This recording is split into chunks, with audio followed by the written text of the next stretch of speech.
ಎಲ್ರಿಗೂ ನಮಸ್ಕಾರ. ಕರಾವಳಿ ಸ್ವಾದಕ್ಕೆ ಸ್ವಾಗತ. ಇವತ್ತಿನ ವಿಡಿಯೋದಲ್ಲಿ 4 ರೀತಿಯ ಪನ್ನೀರ್ ರೆಸಿಪಿನ ಮಾಡಿ ತೋರಿಸ್ತಾ ಇದ್ದೀನಿ. ಮೊದಲಿಗೆ ಪನ್ನೀರ್ ಮಟರ್ ಮಸಾಲಾನ ಹೇಗೆ ಮಾಡೋದು ಅಂತ ನೋಡೋಣ. ಸ್ಟೋವ್ ಮೇಲೆ ಒಂದು ಪ್ಯಾನ್ ಇಟ್ಟು ಅದರಲ್ಲಿ 4 ಒಣಮೆಣಸಿನಕಾಯಿ, 1.5 ಚಮಚ ಧನಿಯಾ ಬೀಜ, 8 ಬೆಳ್ಳುಳ್ಳಿ ಹೆಸಳು, ಹಾಗೆ ಅರ್ಧ ಇಂಚ್ ಆಗುವಷ್ಟು ಶುಂಠಿ, 1 ಈರುಳ್ಳಿನ ಈ ರೀತಿ ರಫ್ ಆಗಿ ಕಟ್ ಮಾಡಿ ಹಾಕೋತಾ ಇದ್ದೀನಿ. 1 ಚಮಚ ಆಗುವಷ್ಟು ಎಣ್ಣೆನ ಹಾಕೋತಾ ಇದ್ದೀನಿ. ಇದೆಲ್ಲವನ್ನು ಸ್ವಲ್ಪ ಹುರ್ಕೋಬೇಕು. ಗ್ಯಾಸ್ನ ಮೀಡಿಯಂ ಫ್ಲೇಮಲ್ಲಿ ಇಟ್ಕೊಂಡು ಇದನ್ನೆಲ್ಲ ಸ್ವಲ್ಪ ಹುರ್ಕೋತಾ ಇದ್ದೀನಿ. ನಂತರ 5 ಗೋಡಂಬಿ, 1 ಟೊಮೆಟೊನ ಈ ರೀತಿ ರಫ್ ಆಗಿ ಕಟ್ ಮಾಡಿ ಹಾಕೋತಾ ಇದ್ದೀನಿ. ಗೋಡಂಬಿ ಹಾಕೋದ್ರಿಂದ ಗ್ರೇವಿ ಸ್ವಲ್ಪ ಥಿಕ್ ಆಗೋದಲ್ಲದೆ ಟೇಸ್ಟ್ ಕೂಡ ಚೆನ್ನಾಗಿ ಬರುತ್ತೆ. ಗ್ರೇವಿ ಸ್ವಲ್ಪ ಜಾಸ್ತಿ ಬೇಕಾದರೆ ಟೊಮೆಟೊ ಮತ್ತು ಈರುಳ್ಳಿ ಕ್ವಾಂಟಿಟಿನ ಸ್ವಲ್ಪ ಜಾಸ್ತಿ ಹಾಕ್ಕೊಳ್ಳಿ. ಸ್ವಲ್ಪ ನೀರು ಹಾಕೋತಾ ಇದ್ದೀನಿ. ಟೊಮೆಟೊ ಮೆತ್ತಗಾಗೋ ತನಕ ಬೇಯಿಸ್ಕೋಬೇಕು. ಬೇಕಿದ್ರೆ ನೀವು ಇದನ್ನೆಲ್ಲ ಎಣ್ಣೆಲೆ ಬೇಯಿಸ್ಕೋಬಹುದು. 1/4 ಚಮಚ ಆಗುವಷ್ಟು ಉಪ್ಪು ಹಾಕೋತಾ ಇದ್ದೀನಿ. ಉಪ್ಪು ಇವಾಗ ಹಾಕೊಳ್ಳೋದ್ರಿಂದ ಟೊಮೆಟೊ ಎಲ್ಲ ಬೇಗ ಮೆತ್ತಗಾಗುತ್ತೆ. ಮುಚ್ಚಳನ ಮುಚ್ಚಿ ಈರುಳ್ಳಿ ಮತ್ತು ಟೊಮೆಟೊ ಎಲ್ಲ ಸಾಫ್ಟ್ ಆಗೋ ತನಕ ಬೇಯಿಸ್ಕೋಬೇಕು. 1 ರಿಂದ 2 ನಿಮಿಷ ಬೇಯಿಸ್ಕೊಂಡ್ರೆ ಸಾಕು. ತುಂಬ ಹೊತ್ತು ಬೇಯಿಸ್ಕೋಬೇಕಂತಿಲ್ಲ. ನೋಡಿ 2 ನಿಮಿಷ ಆಗಿದೆ. ಮುಚ್ಚಳನ ಓಪನ್ ಮಾಡ್ತಾ ಇದ್ದೀನಿ. ನೋಡಿ ಟೊಮೆಟೊ ಎಲ್ಲ ಚೆನ್ನಾಗಿ ಸಾಫ್ಟ್ ಆಗಿದೆ. ಇಷ್ಟಾದರೆ ಸಾಕು. ಟೊಮೆಟೊ ಎಲ್ಲ ಈ ರೀತಿ ಸಾಫ್ಟಾಗಿ ಬೇಯಿಸ್ಕೊಳ್ಳೋದ್ರಿಂದ ಗ್ರೇವಿ ತುಂಬಾ ಚೆನ್ನಾಗಾಗುತ್ತೆ. ನೋಡಿ ಸ್ಟವ್ನ ಆಫ್ ಮಾಡಿ ಇದನ್ನು ಸ್ವಲ್ಪ ತಣಿಲಿಕ್ಕೆ ಬಿಡ್ತಾ ಇದ್ದೀನಿ. ನೋಡಿ ಚೆನ್ನಾಗಿ ತಣಿದಿದೆ. ಇದನ್ನು ಇವಾಗ ಮಿಕ್ಸಿ ಜಾರಿಗೆ ಹಾಕಿ ನುಣ್ಣಗೆ ರುಬ್ಕೋಬೇಕು. ಬಿಸಿ ಇರುವಾಗ ಮಿಕ್ಸಿ ಜಾರಿಗೆ ಹಾಕಿದರೆ ಮಿಕ್ಸಿ ಕೆಟ್ಟೋಗೋ ಚಾನ್ಸಸ್ ಇರುತ್ತೆ. ನೋಡಿ ಈ ರೀತಿ ನುಣ್ಣಗೆ ರುಬ್ಕೊಂಡು ಇದನ್ನು ಪಕ್ಕದಲ್ಲಿ ಇಟ್ಕೋತಾ ಇದ್ದೀನಿ. ನಂತರ ಸ್ಟವ್ ಮೇಲೆ ಕಡಾಯಿ ಇಟ್ಟು ಅದರಲ್ಲಿ 2 ರಿಂದ 3 ಚಮಚ ಆಗುವಷ್ಟು ಎಣ್ಣೆನ ಹಾಕೋತಾ ಇದ್ದೀನಿ. ನಂತರ ನಾನಿಲ್ಲಿ ಸ್ವಲ್ಪ ಪನ್ನೀರನ್ನ ಈ ರೀತಿ ಕಟ್ ಮಾಡಿ ಹಾಕೋತಾ ಇದ್ದೀನಿ. ನಾನಿಲ್ಲಿ 200 ಗ್ರಾಮ್ ಆಗುವಷ್ಟು ಪನ್ನೀರನ್ನ ತೊಗೊಂಡಿದ್ದೀನಿ. ಇದನ್ನು ಸ್ವಲ್ಪ ಹೊತ್ತು ಫ್ರೈ ಮಾಡ್ಕೋತಾ ಇದ್ದೀನಿ. ಪನ್ನೀರನ್ನ ಹಾಗೇನೂ ಕೂಡ ಮಸಾಲೆಗೆ ಹಾಕೋಬಹುದು. ನಾನಿಲ್ಲಿ ಸ್ವಲ್ಪ ಫ್ರೈ ಮಾಡಿ ಹಾಕೋತಾ ಇದ್ದೀನಿ. ನೋಡಿ ಈ ರೀತಿ ಸ್ವಲ್ಪ ಕೆಂಪಗಾಗೋ ತನಕ ಫ್ರೈ ಮಾಡಿಕೊಂಡು ಇದನ್ನು ಒಂದು ಪ್ಲೇಟಿಗೆ ಹಾಕಿ ಪಕ್ಕದಲ್ಲಿ ಇಟ್ಕೋತಾ ಇದ್ದೀನಿ. ಇದನ್ನು ಕೊನೆಗೆ ಮಸಾಲೆ ಕುದಿಯುವಾಗ ಹಾಕೋಬೇಕು. ಅಷ್ಟರ ತನಕ ಇದನ್ನು ಪಕ್ಕದಲ್ಲಿ ಇಟ್ಕೋತಾ ಇದ್ದೀನಿ. ನಂತರ ಅದೇ ಎಣ್ಣೆಗೆ ಅರ್ಧ ಚಮಚ ಜೀರಿಗೆ ಹಾಗೆ 1 ಪಲಾವ್ ಎಲೆನ ಹಾಕೋತಾ ಇದ್ದೀನಿ. ಸ್ವಲ್ಪ ಎಣ್ಣೆಲಿ ಫ್ರೈ ಮಾಡಿಕೊಂಡು ರುಬ್ಬಿಟ್ಕೊಂಡಿರೋ ಮಸಾಲೆನ ಹಾಕೋತಾ ಇದ್ದೀನಿ.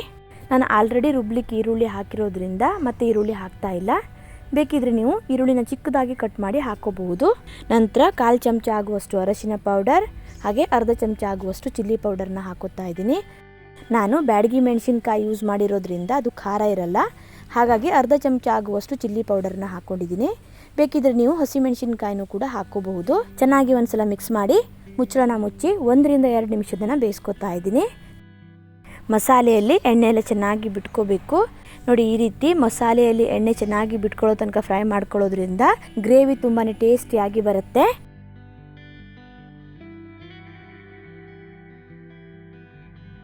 ನಂತರ ನಾನಿಲ್ಲಿ ಅರ್ಧ ಕಪ್ ಆಗುವಷ್ಟು ಹಸಿ ಬಟಾಣಿನ ಹಾಕೋತಾ ಇದ್ದೀನಿ. ಹಾಗೆ 1/4 ಚಮಚ ಆಗುವಷ್ಟು ಉಪ್ಪನ್ನು ಹಾಕೋತಾ ಇದ್ದೀನಿ. ಚೆನ್ನಾಗಿ ಒಂದ್ಸಲ ಇದನ್ನು ಮಿಕ್ಸ್ ಮಾಡ್ಕೋತಾ ಇದ್ದೀನಿ. ನಂತರ ಸ್ವಲ್ಪ ನೀರು ಹಾಕೋತಾ ಇದ್ದೀನಿ. ಗ್ರೇವಿ ಎಷ್ಟು ದಪ್ಪ ಬೇಕು ಅಂತ ನೋಡಿಕೊಂಡು ಎಷ್ಟು ಬೇಕೋ ಅಷ್ಟು ನೀರು ಹಾಕೊಂಡ್ರೆ ಆಯಿತು. ಮಸಾಲೆ ರುಬ್ಲಿಕ್ಕೆ ಗೋಡಂಬಿ ಎಲ್ಲ ಹಾಕಿರೋದ್ರಿಂದ ಗ್ರೇವಿ ತಣ್ಣದ ಮೇಲೆ ಸ್ವಲ್ಪ ದಪ್ಪ ಆಗುತ್ತೆ. ಹಾಗಾಗಿ ನೋಡಿಕೊಂಡು ನೀರು ಸೇರಿಸ್ಕೊಳ್ಳಿ. ನೋಡಿ ನಾನು ಗ್ರೇವಿ ಈ ಕನ್ಸಿಸ್ಟೆನ್ಸಿಲಿ ಇಟ್ಕೊಂಡಿದ್ದೀನಿ. ನಿಮಗೆ ಗ್ರೇವಿ ಎಷ್ಟು ದಪ್ಪ ಬೇಕು ಅಂತ ನೋಡಿಕೊಂಡು ಅಷ್ಟು ನೀರು ಹಾಕ್ಕೊಳ್ಳಿ. ನೀರು ಹಾಕಿ ಚೆನ್ನಾಗಿ ಮಿಕ್ಸ್ ಮಾಡ್ಕೊಂಡು ಆದಮೇಲೆ ಮುಚ್ಚಳನ ಮುಚ್ಚಿ ಕುದಿಲಿಕ್ಕೆ ಬಿಡ್ತಾ ಇದ್ದೀನಿ. ಬಟಾಣಿ ಎಲ್ಲ ಚೆನ್ನಾಗಿ ಬೇಯಬೇಕು. 2 ನಿಮಿಷ ಇದನ್ನು ಹಾಗೆ ಕುದಿಲಿಕ್ಕೆ ಬಿಡ್ತಾ ಇದ್ದೀನಿ. ನೋಡಿ ಈ ರೀತಿ ಚೆನ್ನಾಗಿ ಕುದಿ ಬಂದ ಮೇಲೆ ನೆಕ್ಸ್ಟ್ ನಾನಿಲ್ಲಿ ಅರ್ಧ ಚಮಚ ಆಗುವಷ್ಟು ಕಸೂರಿ ಮೇಥಿನ ಕ್ರಷ್ ಮಾಡಿ ಹಾಕೋತಾ ಇದ್ದೀನಿ. ಹಾಗೆ ಅರ್ಧ ಚಮಚ ಆಗುವಷ್ಟು ಗರಂ ಮಸಾಲ ಪೌಡರ್, ಚಿಕ್ಕದಾಗಿ ಕಟ್ ಮಾಡಿರೋ ಸ್ವಲ್ಪ ಕೊತ್ತಂಬರಿ ಸೊಪ್ಪನ್ನು ಹಾಕೋತಾ ಇದ್ದೀನಿ. ಇದೆಲ್ಲವನ್ನು ಹಾಕಿ ಚೆನ್ನಾಗಿ ಒಂದ್ಸಲ ಮಿಕ್ಸ್ ಮಾಡ್ಕೋತಾ ಇದ್ದೀನಿ. ನಾನು ಆಲ್ರೆಡಿ 2 ಸಲ ಉಪ್ಪು ಹಾಕಿರೋದ್ರಿಂದ ಉಪ್ಪು ಸರಿಯಾಗಿದೆ. ಮತ್ತೆ ಉಪ್ಪು ಹಾಕೋತಾ ಇಲ್ಲ. ಬೇಕಿದ್ರೆ ಉಪ್ಪು ಚೆಕ್ ಮಾಡಿಕೊಂಡು ಹಾಕೋಬಹುದು. ನೋಡಿ ಚೆನ್ನಾಗಿ ಕುದಿ ಬರ್ತಾ ಇದೆ. ಬಟಾಣಿ ಎಲ್ಲ ಚೆನ್ನಾಗಿ ಬೆಂದಿದೆ.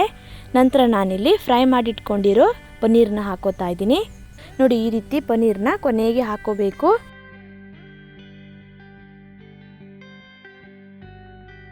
ಚೆನ್ನಾಗಿ ಮಿಕ್ಸ್ ಮಾಡ್ಕೊಂಡು ಆದಮೇಲೆ 1 ನಿಮಿಷ ಇದನ್ನು ಮುಚ್ಚಳನ ಮುಚ್ಚಿ ಕುದಿಸ್ಕೊತಾ ಇದ್ದೀನಿ. ಪನ್ನೀರ್ಗೆ ಮಸಾಲೆ ಎಲ್ಲ ಚೆನ್ನಾಗಿ ಇಟ್ಕೋಬೇಕು. ತುಂಬ ಹೊತ್ತು ಕುದಿಸ್ಕೊಳ್ಳೋದು ಬೇಡ. 1 ರಿಂದ 2 ನಿಮಿಷ ಕುದಿಸ್ಕೊಂಡ್ರೆ ಸಾಕು. ನೋಡಿ ಇದು ರೆಡಿ ಆಗಿದೆ. ಸ್ಟವ್ನ ಆಫ್ ಮಾಡ್ಕೋತಾ ಇದ್ದೀನಿ. ಬೇಕಿದ್ರೆ ಚಿಕ್ಕದಾಗಿ ಕಟ್ ಮಾಡಿ ಸ್ವಲ್ಪ ಕೊತ್ತಂಬರಿ ಸೊಪ್ಪನ್ನ ಹಾಕೋಬಹುದು. ನಾನು ಆಲ್ರೆಡಿ ಹಾಕಿರೋದ್ರಿಂದ ಮತ್ತೆ ಹಾಕೋತಾ ಇಲ್ಲ. ನೋಡಿ ಬಟಾಣಿ ಪನ್ನೀರ್ ಮಸಾಲೆ ಎಷ್ಟು ಚೆನ್ನಾಗಿ ಬಂದಿದೆ ಅಂತ. ತುಂಬಾ ಈಸಿಯಾಗಿ ಮಾಡ್ಕೋಬಹುದಲ್ವಾ. ರೈಸ್, ಚಪಾತಿ, ರೊಟ್ಟಿ, ದೋಸೆಗೆಲ್ಲ ತುಂಬಾ ಚೆನ್ನಾಗಿರುತ್ತೆ.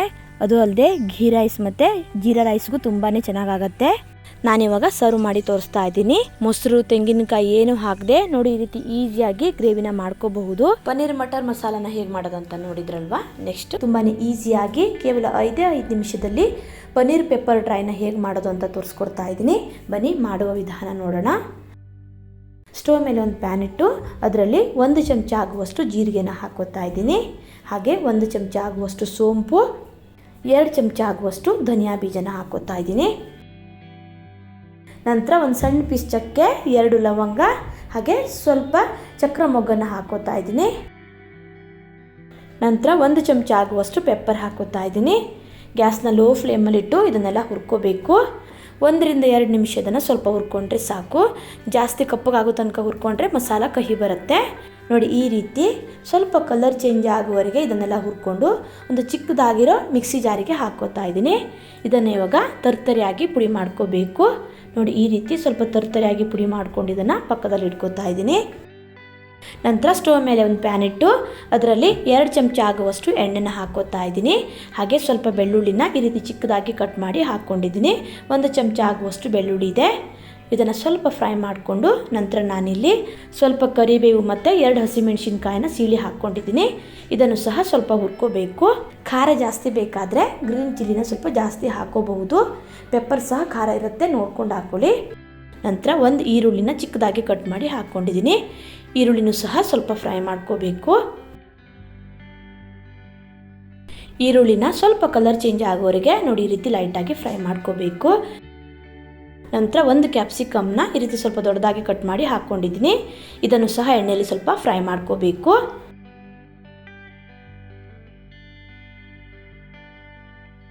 ಕ್ಯಾಪ್ಸಿಕಮ್ ಸ್ವಲ್ಪ ಫ್ರೈ ಮಾಡ್ಕೊಂಡಾದಮೇಲೆ ನಂತರ ಪುಡಿ ಮಾಡಿಟ್ಕೊಂಡಿರೋ ಮಸಾಲ ಪೌಡರನ್ನು ಹಾಕೋತಾ ಇದ್ದೀನಿ.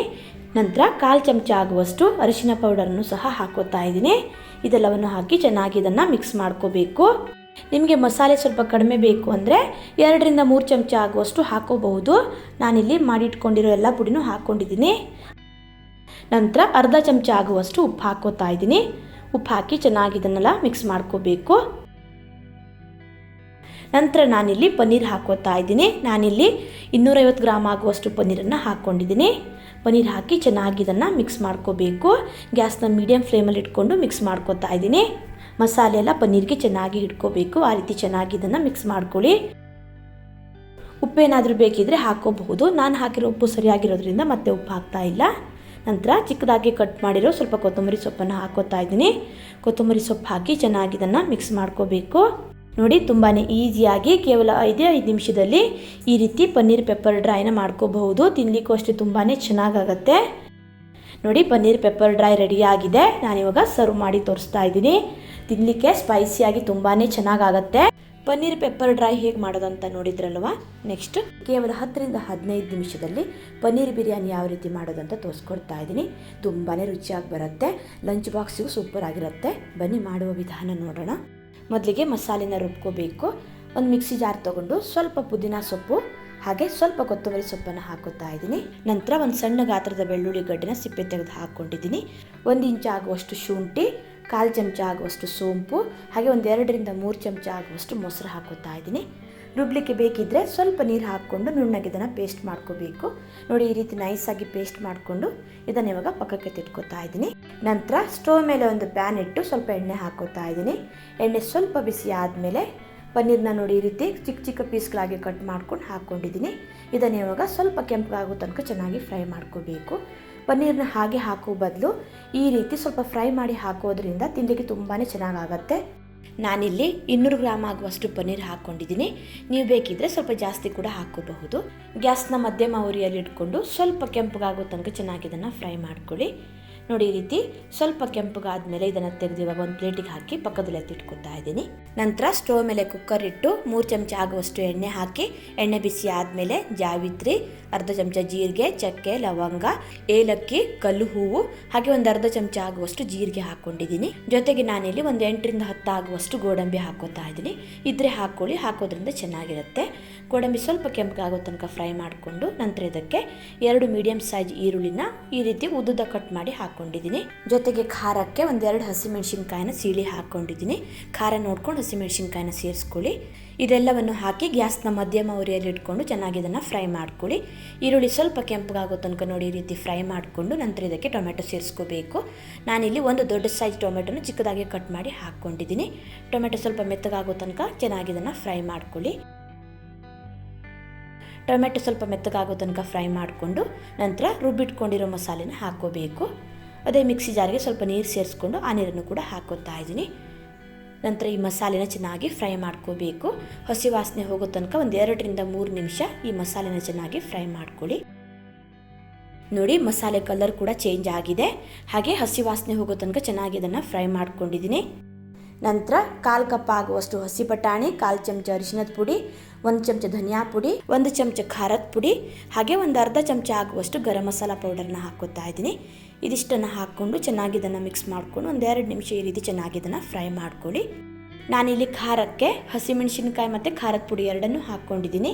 ನಿಮಗೆ ಖಾರ ಎಷ್ಟು ಬೇಕು ಅಂತ ನೋಡ್ಕೊಂಡು ಹಾಕ್ಕೊಳ್ಳಿ. ನೋಡಿ ಈ ರೀತಿ ಚೆನ್ನಾಗಿ ಇದನ್ನು ಫ್ರೈ ಮಾಡಿಕೊಂಡು ನಂತರ ಇದಕ್ಕೆ ನೀರು ಸೇರಿಸಿದ್ರೆ ಆಯಿತು. ನಾನಿಲ್ಲಿ 1.5 ಗ್ಲಾಸ್ ಆಗುವಷ್ಟು ನೀರು ಹಾಕ್ಕೋತಾ ಇದ್ದೀನಿ. ನೀರು ಹಾಕಿ ಚೆನ್ನಾಗಿ ಇದನ್ನು ಮಿಕ್ಸ್ ಮಾಡಿಕೊಂಡು ನಂತರ ರುಚಿಗೆ ತಕ್ಕಷ್ಟು ಉಪ್ಪು ಹಾಕಿ ಒಂದ್ಸಲ ಇದನ್ನು ಮಿಕ್ಸ್ ಮಾಡಿಕೊಂಡು ಕುದಿಲಿಕ್ಕೆ ಬಿಟ್ಟರೆ ಆಯಿತು. ತುಂಬಾ ಈಸಿಯಾಗಿ ಬೇಗನೆ ಆಗುವಂತಹ ರೆಸಿಪಿ ಇದು.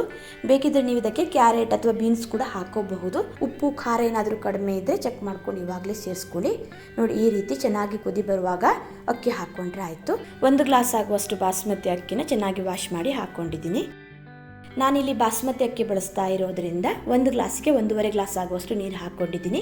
ಸ್ವಲ್ಪ ನೀರನ್ನು ಕಡಿಮೆ ಹಾಕ್ಕೊಂಡಿದ್ದೀನಿ. ನೀವು ಸೋನಾ ಮೊಸರು ಅಕ್ಕಿ ಯೂಸ್ ಮಾಡೋದಾದರೆ 1 ಗ್ಲಾಸಿಗೆ 2 ಗ್ಲಾಸ್ ಆಗುವಷ್ಟು ನೀರು ಹಾಕ್ಕೋಬೇಕು. ಅಕ್ಕಿ ಹಾಕಿ ಚೆನ್ನಾಗಿ ಮಿಕ್ಸ್ ಮಾಡಿಕೊಂಡು ನಂತರ ಫ್ರೈ ಮಾಡಿ ಇಟ್ಕೊಂಡಿರೋ ಪನ್ನೀರನ್ನ ಹಾಕಿದ್ರೆ ಆಯಿತು. ಹಾಗೆ ಚಿಕ್ಕದಾಗಿ ಕಟ್ ಮಾಡಿರೋ ಸ್ವಲ್ಪ ಕೊತ್ತಂಬರಿ ಸೊಪ್ಪನ್ನು ಈ ರೀತಿ ಮೇಲ್ಗಡೆಯಿಂದ ಹಾಕಿ ಕುಕ್ಕರ್ ಮುಚ್ಚಳನ ಮುಚ್ಚಿ 2 ವಿಸಿಲ್ ಆಗೋ ತನಕ ಬೇಯಿಸ್ಕೋಬೇಕು. ಕುಕ್ಕರ್ ವಿಜಿಲ್ ಆಗಿ ಪ್ರೆಷರ್ ಎಲ್ಲ ಹೋದ್ಮೇಲೆ ಮುಚ್ಚಳನ ಓಪನ್ ಮಾಡ್ತಾ ಇದ್ದೀನಿ. ನೋಡಿ ಎಷ್ಟು ಚೆನ್ನಾಗಿ ಬಂದಿದೆ ಅಂತ. ಈ ರೀತಿ ತುಂಬಾ ಈಸಿಯಾಗಿ ಕೇವಲ 10-15 ನಿಮಿಷದಲ್ಲಿ ತುಂಬಾ ರುಚಿಯಾಗಿ ಪನ್ನೀರ್ ಬಿರಿಯಾನಿ ಮಾಡ್ಕೋಬಹುದು. ಟೇಸ್ಟ್ ಅಂತೂ ಸೂಪರ್ ಆಗಿರುತ್ತೆ. ಒಂದ್ಸಲ ಮಾಡಿದರೆ ಪದೇ ಪದೇ ಮಾಡಿ ತಿಂತೀರ, ಅಷ್ಟು ಚೆನ್ನಾಗಿರುತ್ತೆ. ಮನೆಯಲ್ಲಿ ಯಾರಾದರೂ ಸ್ಕೂಲ್ಗೆ ಅಥವಾ ಆಫೀಸ್ಗೆ ಹೋಗೋರಿದ್ರೆ ಲಂಚ್ ಬಾಕ್ಸಿಗೆ ನೋಡಿ ಈ ರೀತಿ ತುಂಬಾ ಈಸಿಯಾಗಿ ಬೇಗನೆ ರುಚಿಯಾದ ಪನ್ನೀರ್ ಬಿರಿಯಾನಿ ಮಾಡಿ ಕಳಿಸಬಹುದು. ಚೆನ್ನಾಗಿರುತ್ತೆ. ಪನ್ನೀರ್ ಬಿರಿಯಾನಿ ಹೇಗೆ ಮಾಡೋದು ಅಂತ ನೋಡಿದ್ರಲ್ವಾ. ನೆಕ್ಸ್ಟ್ ಪನ್ನೀರ್ ತವಾ ಫ್ರೈನ ಮಾಡಿ ತೋರಿಸ್ತಾ ಇದ್ದೀನಿ. ತುಂಬಾ ಈಸಿಯಾಗಿ ಮಾಡ್ಕೋಬಹುದು. ಬನ್ನಿ ಹೇಗೆ ಮಾಡೋದು ಅಂತ ನೋಡೋಣ. ಮೊದಲಿಗೆ ಒಂದು ಮಿಕ್ಸಿಂಗ್ ಬೌಲ್ಗೆ 1 ಚಮಚ ಆಗುವಷ್ಟು ಚಿಲ್ಲಿ ಪೌಡರ್, ಅರ್ಧ ಚಮಚ ಜೀರಿಗೆ ಪೌಡರ್, 1 ಚಮಚ ಧನಿಯಾ ಪೌಡರ್, 1 ಚಮಚ ಆಗುವಷ್ಟು ಗರಂ ಮಸಾಲ ಪೌಡರ್ನ ಹಾಕೋತಾ ಇದ್ದೀನಿ. ಹಾಗೆ 1/4 ಚಮಚ ಆಗುವಷ್ಟು ಅರಿಶಿನ ಪೌಡರ್ ಹಾಕೋತಾ ಇದ್ದೀನಿ. ಹಾಗೆ ರುಚಿಗೆ ತಕ್ಕಷ್ಟು ಉಪ್ಪನ್ನು ಹಾಕ್ಕೊಳ್ಳಿ. 1/4 ಚಮಚ ಆಗುವಷ್ಟು ಉಪ್ಪು ಹಾಕ್ಕೊಂಡಿದ್ದೀನಿ. ನಂತರ 2 ಚಮಚ ಆಗುವಷ್ಟು ಮೊಸರನ್ನು ಹಾಕ್ಕೊಂಡಿದ್ದೀನಿ. ಚೆನ್ನಾಗಿ ಇದನ್ನೆಲ್ಲ ಮಿಕ್ಸ್ ಮಾಡ್ಕೋಬೇಕು. ಬೇಕಿದ್ದರೆ ಶುಂಠಿ ಬೆಳ್ಳುಳ್ಳಿ ಪೇಸ್ಟ್ ಕೂಡ ಸ್ವಲ್ಪ ಹಾಕ್ಕೋಬಹುದು. ನಾನಿಲ್ಲಿ ಹಾಕ್ಕೊಂಡಿಲ್ಲ. ನೋಡಿ 1 ಚಮಚ ಆಗುವಷ್ಟು ನೀರು ಹಾಕ್ಕೊಂಡು ಚೆನ್ನಾಗಿ ಇದನ್ನು ಈ ರೀತಿ ಮಿಕ್ಸ್ ಮಾಡ್ಕೊಳ್ಳಿ. ಎಲ್ಲವನ್ನು ಹಾಕಿ ನೋಡಿ ಈ ರೀತಿ ನೈಸಾಗಿ ಪೇಸ್ಟ್ ಮಾಡ್ಕೋಬೇಕು. ನಂತರ ಇದಕ್ಕೆ ಪನ್ನೀರ್ ಸೇರಿಸ್ಕೋಬೇಕು. ನೋಡಿ ಪನ್ನೀರ್ನ ಈ ರೀತಿ ಕಟ್ ಮಾಡಿ ಇಟ್ಕೊಂಡಿದ್ದೀನಿ. ನಂತರ ಇದನ್ನು ಚೆನ್ನಾಗಿ ಮಸಾಲೆ ಜೊತೆ ಮಿಕ್ಸ್ ಮಾಡ್ಕೋಬೇಕು. ನಾನಿಲ್ಲಿ ಸ್ವಲ್ಪ ಪ್ರಮಾಣದಲ್ಲಿ ಮಾಡ್ಕೋತಾ ಇದ್ದೀನಿ. ಜಾಸ್ತಿ ಕ್ವಾಂಟಿಟಿಲಿ ಮಾಡೋದಾದರೆ ಇಂಗ್ರೀಡಿಯೆಂಟ್ಸ್ನೆಲ್ಲ ಜಾಸ್ತಿ ಹಾಕೋಬೇಕಾಗತ್ತೆ. ನೋಡಿ ಈ ರೀತಿ ಚೆನ್ನಾಗಿ ಮಿಕ್ಸ್ ಮಾಡ್ಕೊಳ್ಳಿ. ಪನ್ನೀರಿಗೆ ಮಸಾಲೆ ಎಲ್ಲ ಚೆನ್ನಾಗಿ ಹಿಡ್ಕೊಳ್ಳಿ. ಉಪ್ಪು ಖಾರ ಏನಾದರೂ ಕಡಿಮೆ ಇದ್ದರೆ ಚೆಕ್ ಮಾಡ್ಕೊಂಡು ಸೇರಿಸ್ಕೋಬಹುದು. ನಂತರ ಇದನ್ನು ಒಂದು 10 ನಿಮಿಷ ಹಾಗೆ ಮುಚ್ಚಿ ಇಡ್ತಾ ಇದ್ದೀನಿ. ಮಸಾಲೆ ಎಲ್ಲ ಚೆನ್ನಾಗಿ ಇಟ್ಕೊಳ್ಳಿ. ಜಾಸ್ತಿ ಹೊತ್ತು ಕೂಡ ಇಡಬಹುದು. 10 ನಿಮಿಷ ಆದಮೇಲೆ ಇದನ್ನು ಫ್ರೈ ಮಾಡ್ಕೋಬೇಕು. ಸ್ಟವ್ ಮೇಲೆ ಒಂದು ಪ್ಯಾನ್ ಇಟ್ಟು 2 ಚಮಚ ಆಗುವಷ್ಟು ಎಣ್ಣೆ ಹಾಕೋತಾ ಇದ್ದೀನಿ. ಎಣ್ಣೆ ಸ್ವಲ್ಪ ಕಡಿಮೆನೂ ಹಾಕೋಬಹುದು ಅಥವಾ ಜಾಸ್ತಿ ಕೂಡ ಹಾಕೋಬಹುದು. ಎಣ್ಣೆ ಬಿಸಿ ಆದಮೇಲೆ ಒಂದೊಂದೇ ಈ ರೀತಿ ತವದ ಮೇಲೆ ಇಟ್ಟು ಫ್ರೈ ಮಾಡ್ಕೊಂಡ್ರೆ ಆಯಿತು. ಗ್ಯಾಸ್ನ ಮೀಡಿಯಂ ಫ್ಲೇಮಲ್ಲಿ ಇಟ್ಕೊಂಡು ಫ್ರೈ ಮಾಡ್ಕೋಬೇಕು. ನೋಡಿ ಒಂದು ಕಡೆ ಫ್ರೈ ಆದಮೇಲೆ ಮಗ್ಚ ಹಾಕಿ ಇನ್ನೊಂದು ಕಡೆ ಫ್ರೈ ಮಾಡ್ಕೋಬೇಕು. ತುಂಬಾ ಬೇಗ ಆಗುವಂತಹ ರೆಸಿಪಿ ಇದು. ಊಟ ಜೊತೆ ಅಲ್ಲದೆ ಹಾಗೇನು ಕೂಡ ತಿನ್ನಬಹುದು. ಮನೇಲಿ ಸ್ಕೂಲಿಗೆ ಹೋಗೋ ಮಕ್ಕಳಿದ್ರೆ ಸ್ನ್ಯಾಕ್ಸ್ ಆಗಿ ಕೂಡ ಇದನ್ನು ಬಾಕ್ಸಿಗೆ ಹಾಕಿ ಕಳಿಸ್ಬಹುದು. ಆದರೆ ಖಾರನ ಸ್ವಲ್ಪ ಕಡಿಮೆ ಹಾಕಿ, ಮಕ್ಕಳು ಖಾರ ಜಾಸ್ತಿ ಇಷ್ಟಪಡಲ್ಲ. ನಂತರ ಮೇಲ್ಗಡೆಯಿಂದ ಸ್ವಲ್ಪ ಕೊತ್ತಂಬರಿ ಸೊಪ್ಪನ್ನು ಹಾಕಿ ಸ್ವಲ್ಪ ಇದನ್ನು ಫ್ರೈ ಮಾಡ್ಕೋತಾ ಇದ್ದೀನಿ. ನೋಡಿ ಈ ರೀತಿ ಎರಡೂ ಕಡೆ ಚೆನ್ನಾಗಿ ಇದನ್ನು ಫ್ರೈ ಮಾಡಿಕೊಂಡು ಎಣ್ಣೆಯಿಂದ ತೆಗೆದ್ರೆ ಆಯಿತು. ತುಂಬಾ ಬೇಗ ಆಗುವಂಥ ರೆಸಿಪಿ ಇದು. ಎರಡೂ ಕಡೆ 4-5 ನಿಮಿಷ ಫ್ರೈ ಮಾಡಿಕೊಂಡ್ರೆ ಸಾಕಾಗುತ್ತೆ. ನೋಡಿ ಪನ್ನೀರ್ ಫ್ರೈ ರೆಡಿ ಆಗಿದೆ. ನೋಡಿ ಈ ರೀತಿ ತುಂಬಾ ಈಸಿಯಾಗಿ ಪನ್ನೀರ್ ಫ್ರೈನ ಮಾಡ್ಕೋಬಹುದು. ಟೇಸ್ಟ್ ಕೂಡ ಅಷ್ಟೇ ಚೆನ್ನಾಗಿರುತ್ತೆ. ನಿಮಗೇನಾದರೂ ಇವತ್ತಿನ ವಿಡಿಯೋ ಇಷ್ಟ ಆದರೆ ಲೈಕ್, ಶೇರ್, ಕಮೆಂಟ್ ಮಾಡಿ. ಹಾಗೆ ನನ್ನ ಚಾನೆಲ್ನ ಸಬ್ಸ್ಕ್ರೈಬ್ ಮಾಡಿ. ಪ್ಲೀಸ್ ಸಪೋರ್ಟ್ ಮಾಡಿ. ಮತ್ತೆ ಸಿಗ್ತೀನಿ ಹೊಸ ವಿಡಿಯೋದೊಂದಿಗೆ. ಧನ್ಯವಾದಗಳು.